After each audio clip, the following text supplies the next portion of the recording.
Hello and welcome back to Scenestealers with me, Henry Calvert. And I know what you're thinking, where's Toby? Where's Toby? Well, Toby is up in York, weirdly. I'm not the one up in York. Toby is up in York doing panto, so you're stuck with me. You're probably also wondering, Henry, why are you dressed so cool? I know, shock, horror. Well, that is because we're talking about the coolest show that I have seen this year, which is, of course, Stereophonic. And I am joined by one of the leads herself, Lucy, who plays Diana, and we will be cracking on talking about all things Stereophonic. But before we do, let's roll intro music. Dun, dun, dun, dun, dun, dun. Intro music done. Wow, it was beautifully sung. Thank you, Lucy. Thank you so much. Yes, pick please, this up? Please, if you would. Thank you so much. This is it before, and this is it afterwards. Absolutely, spot on. Spot right, Lucy, please do. Before we get into Stereophonic, we want to learn a little bit about you. A little bit of a backstory, a little bit of a history of Lucy. Where did your love of performing start? Where did you go to drama school? Give us the spiel. Wow, I have a common trait of waffling, so you're gonna have to say stop waffling to me. All right, Just be really direct. Okay, I'll tell you. Okay, and I'm gonna try and make it not waffly. Okay. I grew up in Thanet, in like Margate, Ramsgate. I lived all throughout those towns. Okay. And I went to a little a youth group, drama group. Yep. It was really fun, and we used to just do. We were told to do improvs, and we would do them for like half an hour, and it was like really fun. And every single week we'd come back with these reoccurring like themes to make each other laugh, me and my friends. And then I was like, hey, whoa, you can just laugh every day, so I want to be an actor. I love that. That's lovely. Yeah, it was really lovely. It was really stupid, and I think you'd be worried it would make you amount to nothing other than just want to piss about. But in the end, I did make a career of it. Absolutely. So that's really nice. I think that's kind of like where a lot of people start off with performing is kind of, at least a lot of people I speak to are kind of like those energetic kids that need a way to kind of like direct that energy. And if it's not sport, then it's acting. And it's definitely not sport for me. No, same. You saw me try to do that clap. I have genuinely no like hand-eye coordination. No, I actually got nervous. If you played it back, no rounders, no netball, no nothing. Honestly, so bad. I have a rule which is I don't like when people watch me run. So I won't do anything. Oh, but I'm built like a bean pole. I'm built like a bean pole, and my teachers at school used to say that I used to run like Goofy. Oh my god! Yeah, so I was the guy that used to have chess club during a Monday PE session and had my singing lesson during PE on a Tuesday. So I got out of that. Screw you, Mr. Lively. That's the best kind of guy, honestly. Oh, thank you so much. Yeah. And then I became captain of the chess club and head boy. So did you actually? It all worked out. Yeah. And then what about chess now? Still what about chess now? I still play chess every now and again. Wow. So house chess clubs on every other week. That's the Jesus. wankiest thing I've ever said in my life. Really? Yeah. I'm so jealous. I wish I was good at chess. Get on chess.com. I'm so bad at that as well. That to me is a sport. You're joking. I used to sport. say this. I used to say that. I'm writing a play at the minute, and one of the lines is, chess trains your mind as much as any other sport, and like the competitiveness is still there. Yeah, I'd agree. We're tangenting here about chess, but alas, no, I completely agree. So that's where you found your love of performing as a kid, and then was drama school the next obvious step? Well, then me and my twin sister, she's an actress as well. Amazing. We would literally just enter any single thing we saw, genuinely anything about performing, and it was so jarring for my sisters who had to come along and watch like everything we did. And I did like NYT, I did Rada Youth. Yeah, and I auditioned for drama school for 3 years, and then I eventually got in and I went to LAMDA in the end. Oh, no way. What year did you go? I graduated in 2023. So I went 2020? Got you, Yeah, and then we only had a bit of COVID. We only did like one term on Zoom, and then we were back. So result, that'll do. It was a result, and it was good. Yeah, I had a really good time. I loved going to LAMDA. I bet. And was that for just straight acting? Yeah. Got you. Yeah, absolutely straight acting. So you're not an MT. You're not a dancing, singing. Well, you're a singer.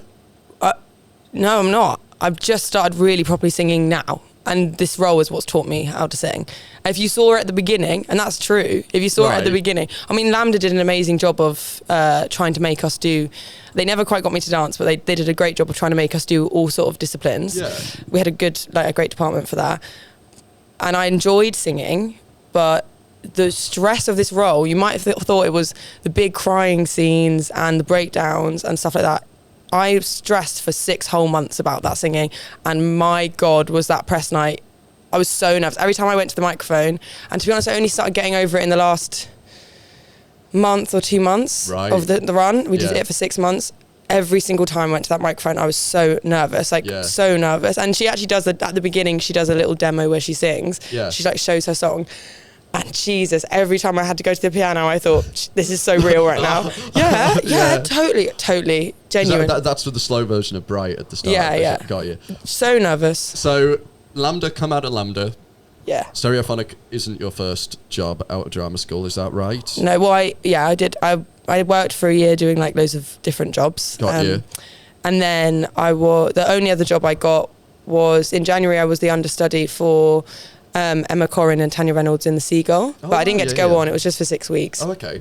Yeah, and it was so cool. Kate Blanchett was so amazing. They all were so amazing. That's very cool. Yeah, it actually was. I learned so much. It was such a great production. So Make a Nerd, that's like 2 MCU villains there. Which is pretty awesome. It was. Oh my God. I mean, it was such a great learning thing for me. And anyway, so I never been a principal. I've never done anything. I just been at Lambda, and then done a bit of understudying, and then I heard some music. I came home, heard some music that my housemate was playing, and she said she had an audition, and she said, you should go up for it, it's your casting. And then I asked my agents, who are amazing, and was like, she has to audition for this, even though she's done literally nothing. And they like, they got me in the room, and loads of people were in the room for this role. Apparently it was being cast for a very long time. Yeah. And then eventually these amazing creatives thought, well, I'm going to take a chance on her, and I was so lucky. And then I went and did Stereophonic, and then I finished a week ago. Look at you now. Look at me now. Yeah, look at you now. I saw Mickey's video where you told the story about getting the audition, and things are good with your pal. Yeah. Yeah, no, they're really, actually, maybe, do you want a hot take? A real hot take? Mm-hmm. Do you want one? No one's got this. Go on. It's actually not my pal, it's my twin sister. Oh yeah, I just didn't want to say that, because some people like to pit. Yeah, it's just so easy to pit people against each other. So, but then obviously no one would ever do that, really. But it was my twin sister. But all my friends and my twin, what we're so good at, and what we learned from coming out of drama school, which is, if you're watching this or listening to this and you're out of drama school, the pretty cool thing that she always does, and is if she sees an audition that someone would be good at, she's always like, you should audition, and she'll send it to them. I think because there's such a sense of like, in this competitive industry, it doesn't work if you do that. No, it actually doesn't. You won't succeed. Tell the people that are those knobheads as well. It's so obvious when people do get overly kind of protective and insular almost, because you can't do that, because it's a collaborative craft. As soon as you go overly insular, you're destined to fail. Yeah. Look a bit like a knob. And this whole thing is about working together and working well together. And people have such good advice for you, so don't burn your bridges. Yeah, but so actually the hot take, you've heard it here first, is actually it's my twin sister. But so we're very similar castings, of course. I'd go for it. Yeah. So you get. So we are still friends. I think we're fine. Yeah, you kind of got to be. Yeah. Christmas is going to be I'm so nervous for Christmas. Yeah. But you get the role. You get into Stereophonic. This is, of course, kind of already been done on Broadway. Won all the Tonys, or been most nominated play ever at the Tonys. The cast dynamic you've got, it's an Anglo-American band in the story, and then also for the West End run, it's an Anglo-American cast. Yeah. Coming together. What was it like finding that dynamic with the old cast and then the new cast? So the first week we didn't have the Broadway cast with us, which was 3 members. So you had Andrew, Chris, and Eli, and then mainly the people in the band, other than Chris who plays the drums, were all the new people. So that's me, Zach, Naya, and Jack, and testing, and we just did a week without the old cast, because we needed to do band camp, so we needed to practice all the songs. And it was so funny, because I got my offer. They all had their offer ages ago. I had my offer, or it got announced 2 weeks before we started rehearsals. Oh, wow. So we show up day one, and Justin, our MD, gets an acoustic guitar out, and he's like, should we sing? And I was like, what? And I said, I have listened a bit to the cast recordings, but when I got offered the role, I stopped listening to them because they're making me so nervous. They're making me so nervous. I couldn't hear Sarah Pigeon sing that beautifully and be like, oh my God, I have to do this. I was so nervous. Yeah. So I stopped listening to it. So when he was like, should we sing? I was like, oh my God. Please, I was like, Jesus, no. I did want to say no because I was like, why are we doing that? No. He just wanted to, because they were all about, the music in that show was all about feeling and your actual feelings and in the moment. Hence why if you watch the show at the beginning and you saw the show towards the end, the music itself even changed and developed and evolved because they gave us a lot of freedom to do that and to make the intonation different, to find new things within it. So of course Justin was going to just get a guitar out and be like, let's sing, because he was like, feel it. And the nice thing for me is it was actually me and Naya, who played my best friend Holly in the show. That was our like first bonding moment, because we went to the kitchen. She went, I'm actually like, I'm not really a singer. Like I'm a really nervous singer. And I went, I'm actually like not a singer either. I'm like a really nervous singer. That's amazing. Yeah. So I started singing and she sang, and it was fine and cute. That's and then really they joined later the Broadway cast. That's really cool that the casting directors kind of like skewed more towards like actors first and foremost, I guess, and then kind of the scene kind of came secondary. It's like as long as you've got that feeling and can kind of infuse all of that acting goodness, all those emotions into the songs, that's kind of what they want more than anything. That's what they wanted for this. And because I guess it's meant to be rock music. Yeah. So that can be jagged and that can be, you can do that on a sore throat. Yeah. Do you know what I mean? There's nothing that we don't need to carry through a story here. Yeah. It's just about getting the take and something about the takes that they do within Stereophonic. Because it's about a band recording a second album. Yeah. And a lot of the time it's not good enough and it's not perfect, definitely. As said by my character's boyfriend Peter, who's really domineering.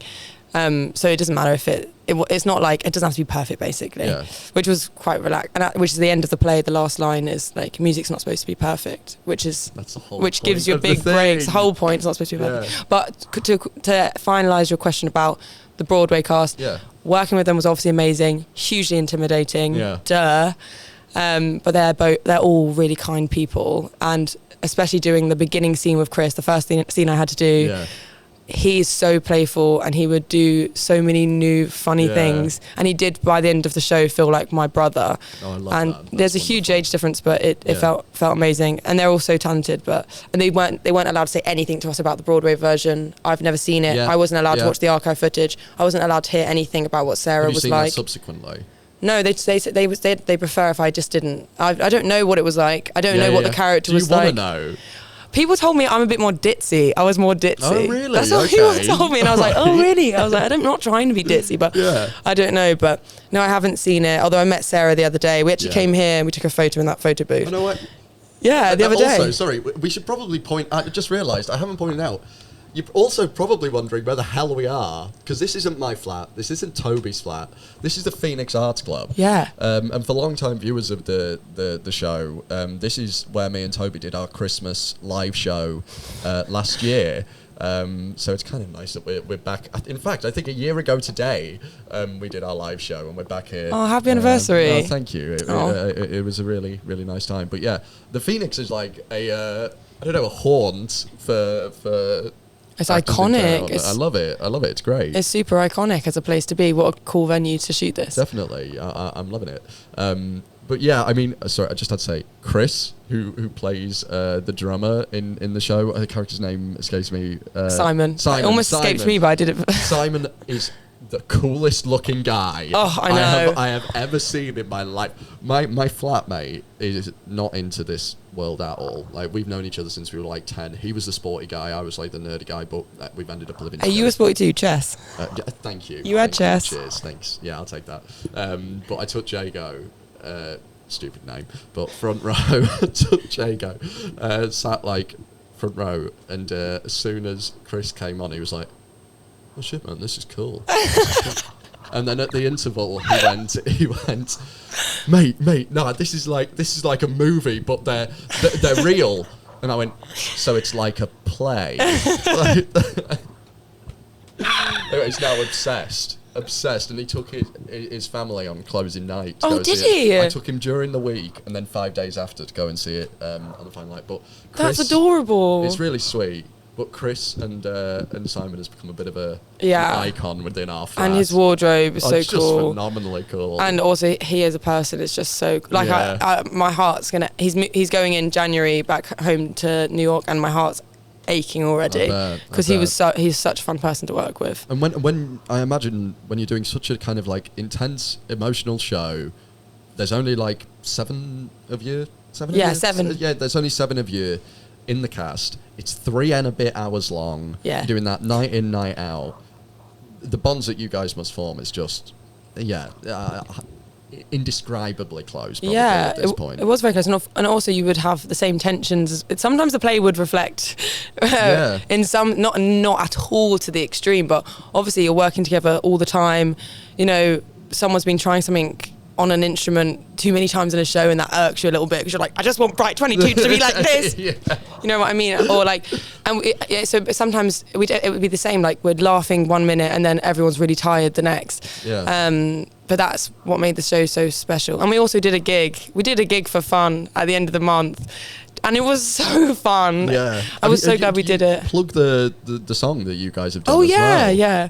It wasn't. To be honest though, we plugged it, but it was genuinely we just arranged it for us. There was nothing to do with the production. I mean, we plug this song now. Oh, plug it now. We did a song. We recorded a song called Dark Night. Yeah. Which Will Butler just decided to write. It's not in Stereophonic, the play. It's part of the universe. It's mentioned. It's what my character gets famous for at the beginning, where tensions already start to. Everyone's getting a bit more tense. I didn't know that. She says, the song that's climbing the charts. It's her song Dark Night, so he wrote it. No way! Yeah. I didn't know. I've been rereading I bought the book and I've been rereading it. Yeah. But I didn't even catch on to that. That's so cool. It's her song. So she goes, I was blowing my voice out on Dark Night. And so obviously that's why it's all Dark Night. Yeah. Because she's blowing her voice out.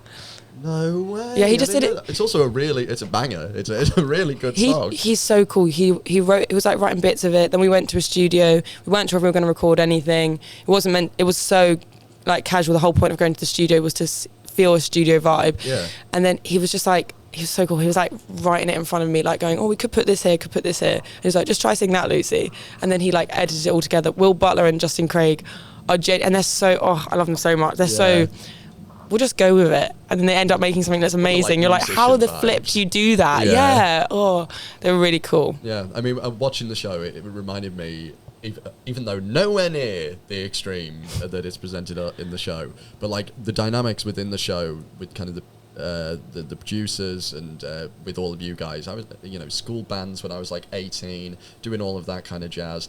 I wanted to lob a whiteboard rubber at my bassist most of the time, and like all of that stuff. Seeing that presented, but just so elevated. It's like I know these people. Yeah. And it's interesting to hear the behind the scenes of Will and Justin writing it as well, because I know, we all know those musicians that can just pick up a guitar. Yeah, it'd be amazing. Yeah, man, just vibe, just jam with us now. Yeah, especially if you're an actor and they're like, come on, what do you think's in it? Or do you want to try this tempo? Or sometimes they'll turn down all the lights and then we just have like fairy lights and we just have to jam. And there was a bit when we were doing Bright 22 and we were trying to find the build, because Bright 22 is the song that they like Diana's working on throughout the show, and they by the end they make it quite epic. But even when they make it epic, through the process of hearing it, you see them start adding bits, and it's got to feel like a process. So when we were trying to find what that felt like to tune into each other and listen, we all had to Will had us stand around in a circle. And also some of us are very British, so this felt very like, oh my gosh. And as I said, actors. So it was like, we had to stand around in a circle, and like he wanted us to like drum it with our like legs and then start building. And he was like, can everyone just sing? Everyone just sing it. And then he was like, okay, now we've done that, get on the piano. And that's when I went on the piano, and then I added the higher note in it. Because in the original, we don't hit a higher one, because it didn't need that on the Broadway one. But then in our one, where it was swelling to, as we worked on the music together, it needed a higher one. So it was really cool finding that. It was like the first bit of, oh my God, something different from Broadway that I can do. It was quite freeing. But it was... I was told at drama school that when you do anything to do with, it's not musical theatre, this is by far not musical theatre show, because it doesn't extend the narrative. But I was told that anything to do with musical theatre sort of vibes, it's quite rigid and you had to sing very specifically, hence why I was so scared. And this was not the case at all with Stereophonic, and it was not the case from opening at press to its development by the end of the 6 months, which is what makes it so special. Definitely. I'm gutted that I didn't see it earlier on in the run. I was terrible. I was not as good. I'm glad you didn't. Well, no, I'm going to bring up Mickey Joe. Mickey is a friend of the channel. If you don't know Mickey Joe, well, I don't know what to say to you. Mickey Joe's another theatre guy online. But Mickey loved it earlier on in the run. I'm glad. Yeah, I'm glad. Yeah. I was so nervous for Mickey Joe to come. I watched so many. He's brutal. I watched so many of his reviews. I thought Mickey's on another level. Yeah, he did like it. But every time I'd be like, "There's still so much work to do. Like I haven't found this connective thought. I've got it, but not on like the third layer of it." So I'd get every time I only really felt super confident in the last 2 months of the run. I came, I think, a month before you closed. Brill. I came the week after. No, I didn't. I came like 2 weeks before you closed. Then I came the week after, and then Jago came on the final day. But when I say I've kind of become obsessed with this, I have become obsessed, and it has sparked another passion of mine that has laid dormant for a while. Wow. I say for a while, I mean maybe about 3 months, but I am deep in a Fleetwood Mac phase again. Are you? Yeah. Wow. And I wanted to talk a little bit about inspiration, because when watching the show for the first time, I kind of knew the vibe. I knew the vibe. But I'm like a diehard Fleetwood Mac fan. And I was watching it, I was like,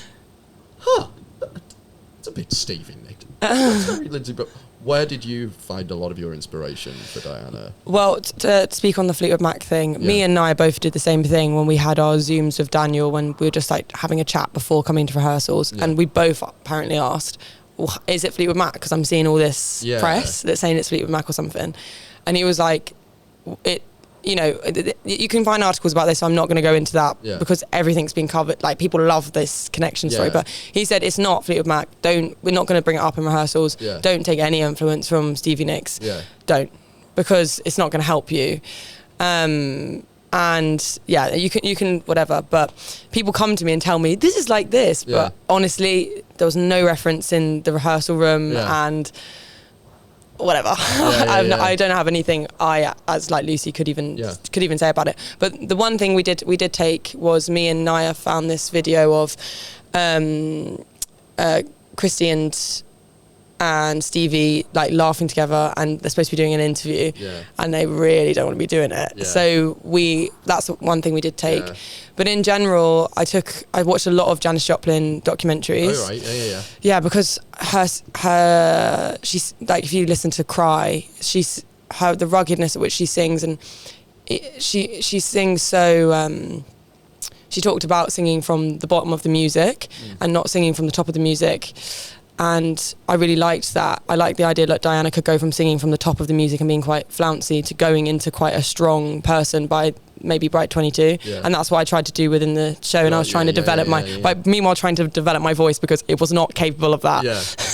So just as well, whenever Lucy's talking about like not being like a trained singer or whatever, like coming into this show, this isn't an easy sing as well. I just want to point out these songs are like, it wasn't an easy sing. These songs are mega, and go listen to although it's the Broadway cast, go and listen to the album, and then just to get a gauge of the kind of songs that you're singing here.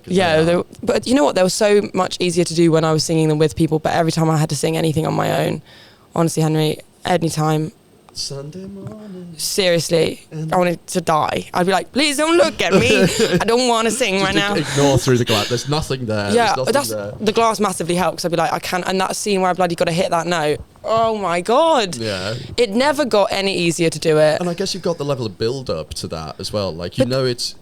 But that closes your throat up. You need to have. I used to do that scene. I used to really give it, and I used to really find something raw. I used to really give that scene something. Yeah. And but I realised you can't. There's a scene where she's in the booth, it opens Act 2, and her boyfriend is being cruel to her, and he's bringing her down. And and she's breaking down, and she can't sing this note. And then she breaks up with him off stage, and that's quite cool because you hear it, and the engineers are listening. He turns it up some mic a little bit. It's really funny. Yeah, I would when we would do it live, and I would watch Eli do that every time because you can see him on the screen. He does it up, and then. Yeah. And then they break up and she comes on and she smashes the note, right? Yeah. And I learned that I couldn't do that note if I was really raw. Yeah. It was impossible. There was so much I would get so constricted. I really had to keep my breath controlled, really kept it low. I had to keep resetting my tongue. When I would turn around, there's a bit where she goes, 1 second, just give me a second, before she smashes it. And she turns around and I would literally do this. I would like reset my tongue. Yeah. And like tried to breathe, because I can't hit that note unless I couldn't hit it unless I reset it properly. But yeah, the singing scared me. And I have so much respect for people who do that every day and do year runs. And I already loved musical theatre, but I beyond love it now. Yeah, and I can't believe people do that. Would that be, would you be open to doing musical theatre now, having had I have some auditions, and I would be interested. Definitely nothing with dancing. Don't hire me for that. Don't even give me an audition. You're gonna feel your blood's gonna rush out of your face. Do one where she needs to clap. Like, honestly, that was so difficult for me, just clapping in sync with you. I would love to do an actor focused one with some songs. I think. What is some favourite shows that you would want to do? I would want to do dream shows that you'd want to potentially do, which do involve music, or just any show. I mean, even if you could dance. I mean, I can't dance, but I'd love to do Newsies. Oh, I would love. I don't know if I would be well cast in this, but I'd love to do Fun Home, because that's my favourite. That's my favourite musical of all time, and I really connect to the narrative of it, and it makes a lot of sense to me as who I am. But and also I just love how sympathetic the writing is towards the characters in that. But yeah, gorgeous. And then of course it would be remiss of us if we didn't touch on the 70s aesthetic and vibe of the show. The costumes are great, the visuals are great. I love that you can smell the fags. Like you can smell. I don't know if that was. My fingers would always smell of them afterwards. Yeah, there's no tobacco in them, but there's everything else in them apparently. It was so weird. At first I was like, this hell is going on? You could smell the smoke. The lights felt so 70s. It was just gorgeous. Are you now obsessed with the 70s? Were you obsessed with the 70s beforehand? Where do you stand with the 70s? There's a bit of a cast curse, because all the Broadway lot came to us looking like they're straight from the 70s. Oh, really? Yeah, Eli, the way he goes to vintage stores and because it suits them. He's got the sideburns. It all suits. All the beards and stuff. I tried to. And his beautiful hair. It just didn't work. Keep working on it. No, I got rid of it yesterday. Oh, did you? It was terrible. I looked homeless. Hey. Yeah, so are you invested in the 70s aesthetic now? Oh yeah, absolutely. I mean, I have 3 of the rugs from the set at my house now. Oh, nice. Yeah, so I obviously and also people would come after the show would be like, "Whoa, the costumes are amazing," and that's because Emma spent so long working on them. Like, actually, I'm wearing some now. This isn't even in the show anymore. These jeans, Emma worked on them. The costume designer 3 different times and tailored them to me, and then was like, "It's not good enough." And if you got to throw them out, well, I went, "Can I have them?" And then they were like, "You can wait 6 months, and because we might use them as a backup for the show." So I had to wait, and then I finally got them, and I wore them to the gig as well. That's cool. Yeah, and it was, really but cool. because they were so specific about how this had to look and how this had to be. Specifically fit more than anything. Everything, literally everything. Yeah. Every single creative person that worked on this, genuinely, they worked on it for a decade, and they sacrificed for it, and they poured their heart and soul into it. And the reason people think it's good is because it's people who they're quite like the members of the play in a lot of sense, because they've just worked and worked and worked and worked and worked. David Adjemi, the reason why the script's so good is because he spent hours on it, hours, days, years on it, and it's literally his heart. Like the scene at the end, "Say You're My Family," which is when Diana's boyfriend gets right in her face and screams at her like, "You're my family, you're my family." That's completely from his root core. So, and they all gave so much of their spirit for it, like in the clothes and the set, the light, the sound design. Jesus, the sound design. Ryan Memory is amazing. Yeah, the sound design's amazing, but that's why it was so good. And it felt good to do because it's people who really cared. Felt good, and I mean the acclaim has been like we said, it did phenomenally on Broadway, most Tony nominations ever for a play, and now over here the reviews were phenomenal. We are also in the presence of a stage debut award winner, and also the host of the stage. Yeah, that's what I'm doing. Yeah, I was actually going to ask you if you had any advice.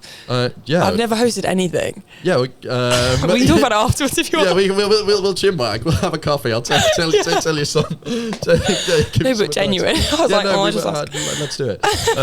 But what has it been like having that level of kind of acclaim and praise for such I guess a role with all of this singing that you've just stepped into? Like, it must be so overwhelming and just amazing.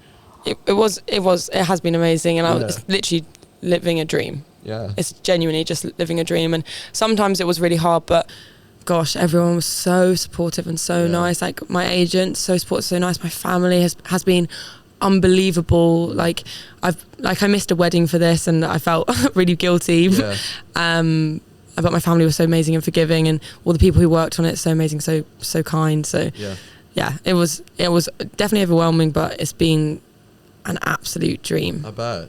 And with musicals, I know we've got some die-hard musicals and play fans who watch. I know one of our viewers saw Clueless 40-odd times. Wow.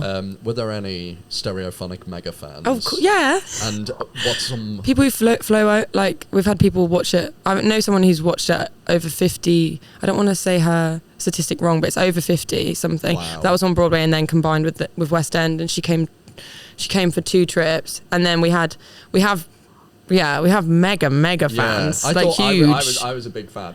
I thought I was a big fan of musicals, and then I realised very quickly, going to like musicals and a musical con and all of that kind of thing, I am not a mega fan. You're not a mega fan. I am a fan. Let's say. Would you like to be a mega fan? We'll talk about it later. No, I don't have the money to be a mega fan. Yeah, I get. It's the issue.